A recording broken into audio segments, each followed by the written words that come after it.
আপোনালোকৰ যদি ফেচবুকৰ পৰা আৰ্নিং অপচন হৈছে কিছুমান অপচন আছে ইয়াতে আৰ্নিং কৰাৰ কাৰণে যেনেকৈ subscription partnership ads stars on reel bonus আৰু ইন ষ্ট্ৰীম এড তো ইয়াৰ পৰা মানে ফেচবুকৰ পৰা এইখিনি এনেবল হ'লে বা মনিটাইজেশ্যন অপচন আহিলে আমি ইয়াৰ পৰা পইচা আৰ্নিং কৰিব পাৰোঁ সো আৰ্নিং কৰাৰ পিছত যিখিনি পইচা আমি বেংক একাউণ্টত ট্ৰান্সফাৰ কৰিম ট্ৰান্সফাৰ কৰাৰ আগতে আমি ইয়াত কি কৰিব লাগিব কিছুমান টেক্স ফাইল ভৰিব লাগিব ইয়াতে তাৰপিছত ইয়াতে আমাৰ বেংক একাউণ্টখন লিংক কৰিব লাগে যাক সেটআপ পে আউট একাউণ্ট বুলি কোৱা হয় তাতে অপচনটো অটোমেটিক্যালি আহি যায় সো ইয়াত আহি গৈছে এটো এটা নতুন ফেসবুক একাউণ্ট হয় সো সেইকাৰণে মই আপোনালোকক সেটআপ কৰি দেখুৱাই আছো হয়তো যিসকলে এতিয়ালৈকে সেটআপ কৰা নাই বা ইন ফিউচাৰ এনেকুৱা সেটআপ অপচন আহিব আৰু তেতিয়া হয়তো আপোনালোকৰ সুবিধা হ'ব পাৰে সো বেছি দেৰি নকৰো ইয়াতে মই ভিডিওটো এতিয়া স্ক্ৰীন ৰেকৰ্ড কৰি লওঁ স্ক্ৰীন ৰেকৰ্ড কৰি লৈছো ইয়াতে চাওক যেটো অপচন আহিছে এতিয়া মনিটাইজেশ্যন অপচনত গলে অটোমেটিক্যালি এই অপচনটো পাই যাব সেটআপ পে আউট একাউণ্ট তাতে যদি মই ক্লিক কৰি দিও ইয়াতে আপোনাৰ ডিটেইলছ বিলাক আহি যাব সো ডিটেইলছ বিলাক অহাৰ পিছত যিখিনি লিগ্যাল নাম হয় সেইখিনি দিব দিয়াৰ পিছত নেক্সট অপচনত ক্লিক কৰি দিব নেক্সটত ক্লিক কৰি দিয়াৰ লগে লগে আপোনাৰ আকৌ অপচন আহি যাব এনেকৈ ঠিক আছে ইয়াতে আপোনাৰ সিলেক্টেড থাকিব কান্ট্ৰি ইন্ডিয়া আৰু বিজনেস টাইপ ইন্ডিভিজুৱেল সিলেক্ট কৰিব যেহেতু আপুনি কোনো বিজনেস কৰা নাই আপোনাৰ নিজৰ যিখন পাৰ্সোনাল পান কাৰ্ড হয় সেইখন ইউজ কৰিব পাৰিব তেতিয়া ঠিক আছে তাৰ পিছত নেক্সটত ক্লিক কৰি দিব নেক্সটত ক্লিক কৰি দিলে আৰু কি আহি যাব অপচন নেক্সট অপচন আহিলে লিগ্যাল ফাৰ্স্ট নেম আপোনাৰ যেটো ডকুমেন্টছত নাম যেনেকৈ আছে তেনেকৈ হেতু ফাৰ্স্ট নেম লিগ্যাল মিডল নাম আছে যদি মিডল নাম দি দিব লিগ্যাল লাষ্ট নেম আছে যদি লাষ্ট নেম দি দিব তাৰ পিছত ডেট অফ বাৰ্থ অপচন আহিব তাৰ পিছত আপোনাৰ এড্ৰেছ খিনি ফিল কৰি দিব প্ৰাইমাৰী এড্ৰেছ ইয়াতে এড্ৰেছটো ফিল কৰি দিব তাৰ পিছত আপোনাৰ সিটি ষ্টেট জিপ পোস্টেল কোড আপোনাৰ পিন নম্বৰটো তাৰ পিছত মোবাইল নাম্বাৰ তাৰ পিছত ইমেইল এড্ৰেছটো দি দিব তাৰ পিছত ইয়াতে আছে চাও যেটো পাৰ্মানেন্ট একাউণ্ট নম্বৰ আছে আপোনাৰ পাৰ্সোনাল পান কাৰ্ডৰ নম্বৰটো ইয়াতে বহাই দিব সো মই গোটেইখিনি বস্তু ৰেডি কৰি লৈছো কিন্তু আপোনালোকে কি লাগে সেইখিনি মনত ৰাখিব আৰু আগতে ৰেডি কৰি লব ঠিক আছে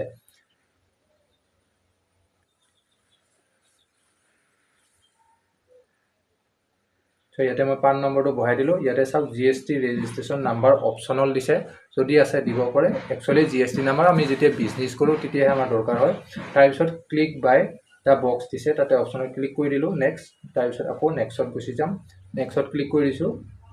নেক্সটত ক্লিক কৰি দিয়াৰ পিছত তাৰ পিছত এনেকৈ আহি গল তাৰ পিছত কি আহি গল ইয়াতে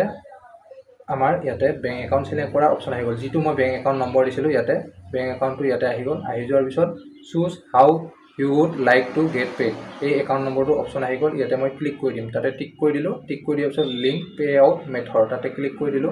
তাতে ক্লিক কৰি দিয়াৰ পিছত মোৰ একাউণ্টটো এতিয়া চাওক এড ইউৰ টেক্স ইনফো নেক্সট আহিলে এতিয়া একাউণ্টটো বাৰু লিংক হৈ গল এতিয়া আহিলে আপোনাৰ এড টেক্স ইনফো ইয়াতে টেক্স ইনফো এড কৰিবৰ কাৰণে কি কৰিব লাগিব চাওক ইয়াতে প্ৰথমটো আহি গল অপচন কন্টিনিউ এজ কন্টিনিউ কৰি দিলো ঠিক আছে তাৰ পিছত কন্টিনিউ এজ কৰি দিয়াৰ লগে would you like to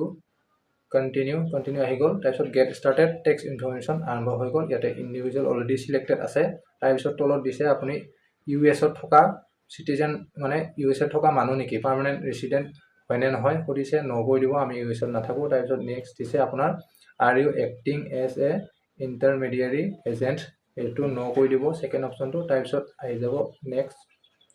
কৰি দিব নেক্সটত ক্লিক কৰি দিলো তাৰ পিছত আপোনাৰ যেটো লিগ্যাল নাম হয় ফাৰ্স্ট নেম আহি গল ঠিক আছে ফুল নেম দিব দিছে ইয়াতে গোটেইখিনি ফুল নেম আহি গল তাৰ পিছত ইয়াত কান্ট্ৰি অফ সিটিজেনশিপ ইয়াতে আমাৰ কান্ট্ৰি যেটো ইন্ডিয়া হয় ইন্ডিয়াটো সিলেক্ট কৰি লব তাৰ পিছত কত গল ইন্ডিয়া এটো হল India country of citizenship India select কৰি ললো সিলেক্ট কৰাৰ পিছত তাৰ পিছত I have a non US TIN মানে যেটো আমাৰ ইউএছৰ 3 নম্বৰ বা পান কাৰ্ড নম্বৰ নাই তো গতিকে আমাৰ যেটো পাৰ্সোনাল পান কাৰ্ড নম্বৰ ইয়াতে মই দি দিছো ঠিক আছে দি দিয়াৰ পিছত তাৰ পিছত ইয়াতে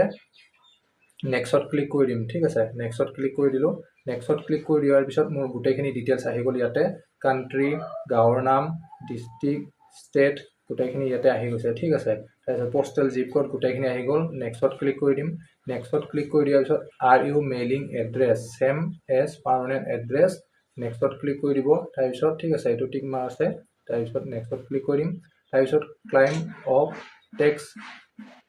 ট্ৰেটি বেনিফিট তাৰ পিছত কান্ট্ৰি ইয়াতে ইন্ডিয়াটো আকৌ সিলেক্ট কৰি দিব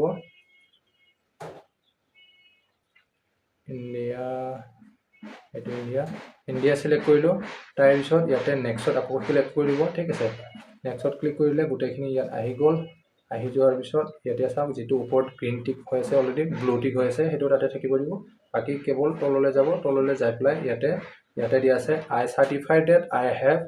the capacity to sign for the person identified on line 1 of this form ইয়াতে টিক কৰি দিব ঠিক আছে তাৰপিছত সিগনেচাৰ টাইপ ইয়াতে ফুল নেম দি দিলে হ'ল আপোনাৰ নামটো দি দিব ফুল নেম ঠিক আছে তাৰপিছত ফুল নেম দি দিব আজিৰ তাৰিখটো দিয়া আছে ইয়াতে তাৰপিছত আমি নেক্সটত ক্লিক কৰি দিম ঠিক আছে তাৰপিছত নেক্সটত ক্লিক কৰি দিয়াৰ পিছত অপচন আহি গ'ল এতিয়া চাওক গোটেই ইয়াতে ডিটেইলছখিনি আহি গ'ল যিখিনি আমি টেক্সট ফৰ্ম ফিল কৰিলোঁ তাৰমানে ঠিক আছে গোটেইখিনি ইয়াতে ডিটেইলছ আহি যোৱাৰ পিছত আপোনালোকে এইটো চাই ল'ব পাৰে চাই লোৱাৰ পিছত তাৰপিছত যাম ইয়াতে ৰেফাৰেঞ্চ আই ডি এইটো বাৰু মই এটা স্ক্ৰীনশ্বট কৰি থওঁ ঠিক আছে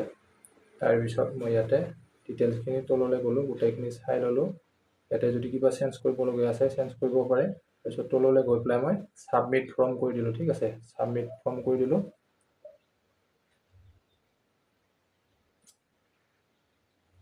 তো ছাবমিট ফৰ্ম কৰি দিয়াৰ পিছত চাওক united state your tax information is completed দি দিছে তো মোৰ টেক্স ইনফৰমেশ্যন ছাবমিট হৈ গ'ল আৰু এতিয়া ভিউ PDF আছে ভিউ PDFখন চাব পাৰে তাৰপিছত নহ'লে বা ইয়াতে ডান কৰি দিব ঠিক আছে ডান কৰি দিলে মোৰ ইয়াতে কি অপশ্যন আহি গ'ল এতিয়া লাষ্ট ফিনিচিং এড ইউৰ টেক্স ইনফো আহিছে এতিয়া চাওক মোৰ একাউণ্টখন ইয়াতে যদি মই ৰিফ্ৰেছ কৰি দিওঁ ঠিক আছে আপোনালোকে ছেটআপ কমপ্লিটলি ছাকচেছফুল হৈ গ'ল চ' এইখিনি কাম কৰিব লাগিব যদি ভিডিঅ'টো যদি কিবা বুজি পোৱা নাই আকৌ ৰিপিট কৰি ভিডিঅ'টো আপোনালোকে চাই ল'ব পাৰে ঠিক আছে তো গোটেইখিনি বাৰু কমপ্লিট হৈ গ'ল এতিয়া তো নেক্সট এতিয়া যিটো আপোনাৰ পে'মেণ্ট আৰ্নিং হ'ব সেই পইচাটো আপোনাৰ বেংক একাউণ্টখনত লিংক কৰি ল'ব পাৰিব ঠিক আছে